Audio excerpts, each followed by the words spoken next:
Hey you guys, it's Jen. Wanted to pop in and share a little information with you about why I'm so passionate about self-care and what self-care really is. It is a question I get all the time from people, and I thought that I would come on here, have a little bit of a conversation and share some thoughts with you. So first and foremost, what is self-care? So really self-care are, it's the things that we do to care for ourselves. It really is a broad concept. And it's something, the term gets thrown around a lot today with a lot of different ideas of what it is and maybe even what it isn't. And I just want to throw in there that nobody can really decide this for you.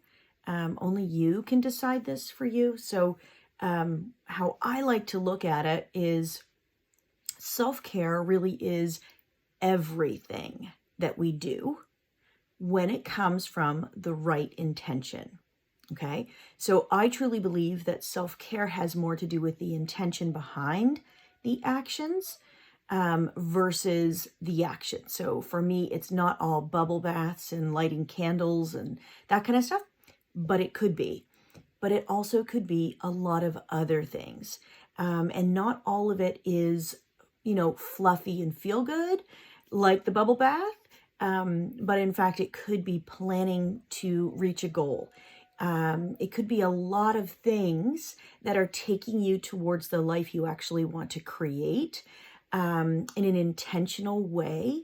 But that intention has to come from one of two places, okay? Love or fear, okay? And so for me, self-care comes from a space of love. Love for ourselves, and because we can't give what we don't have. So this, self-love is the first love, the most important love, because it really is the foundation for, first and foremost, how you treat yourself and how you show up for yourself, and also how you will allow other people to treat you. So it's the place where boundaries come from. All of those things that we do to care for ourselves, our energy, all of that. So something that I like to look at is the wheel of life. I'm sure you guys have heard me talk about the wheel of life before, but this really encompasses all areas of our life, such as business and career, finances, health, friends and family, intimate relationships, personal growth, fun and recreation, and physical environment. And based on which diagram you kind of look at, there can be different pieces to the pie, but the reality is there, you could really lump a lot of things into a piece of the pie. So I generally look at the wheel of life as having about 8 pieces. And I kind of put all the pieces of my life in there under some head titles. And then something that I really recommend for people to do is to go look at that wheel of life and rate how you're feeling in each of the areas of your life. So how the money's coming in and how you can hold on to the money, and, all of these different pieces of the puzzle, your intimate relationship, your friends and family, like other relationships, that kind of stuff. When you look at that, you can rate each area somewhere between 1 and 10, 1 being not feeling so great, definitely room for improvement here, and 10 being this is fantastic, let's move on to the next.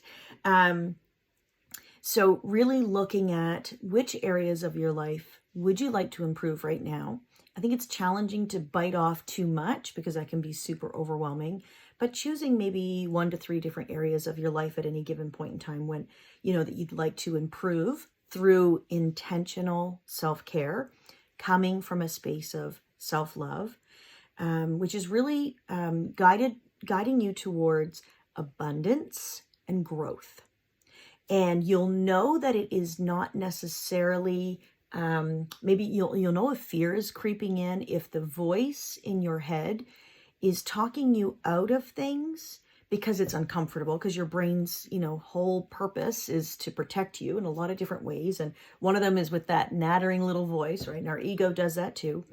But you really have to decide for yourself, what is the growth? Like if I have a vision for my life, right, the carrot that's hanging in front of me, if that's the life I want, if I look at all the areas of that wheel of life, this is the life I want to create for myself, then when I am coming up to a decision, even the little decisions, because the little decisions oftentimes are the big decisions. It's the stuff that we oftentimes dismiss that is truly important. But as we're making decisions, we have to ask ourselves, is that decision focused on abundance and growth? Or am I feeling a sense of lack, not good enough, maybe scarcity, that kind of stuff? And you'll know that it's fear creeping in when you're feeling guilt or loss or not good enough or negative feelings. And you'll know it's coming from a space of love when it really makes you feel good. And don't get me wrong, you might feel uncomfortable. You might even feel a little scared, but words don't really have meaning. We give meaning to those words. So if that scared is, I'm scared that, I don't have the skills yet to do this particular thing, but can you figure it out? Yes. If given the right amount of time and, I really pursue this, then I can figure that out. Now, that's coming from that loving direction. So that's kind of what I wanted to share with you guys today, because I am incredibly passionate about self-care because I've seen how it impacts my life when I do it. I've seen how it impacts my life when I don't. And I know digging ourselves out of a big hole isn't a lot of fun. And not that we can't do it, but at the end of the day, if we really maintain that we're moving forward in all of the areas of our life that we really care about, I recommend all of them eventually, but definitely those areas that are truly important to us. If we're moving forward in growth and abundance, then we feel a sense of happiness and fulfillment. And when we share them with other people, through contribution in one way or another, then we start to feel even a deeper sense of meaning and purpose and all of that good stuff. So I truly believe that a lot of this is so that we can become the best versions of ourselves. And then ultimately, as we do that, we create better relationships, better standards for our life, all of this kind of stuff. But then we can also pay that forward and help other people as well. So anyway, I hope that helps you understand a little bit about why I'm so passionate about self-care, what it kind of means, and how we can kind of use our life, use that wheel of life to kind of figure out where we want to improve and some steps to sort of move in that direction. So there'll be lots more content kind of come out. This conversation is going to continue. And if you have any questions, please put them in the comments below. I'd love to hear from you. So have a great day, you guys. Bye.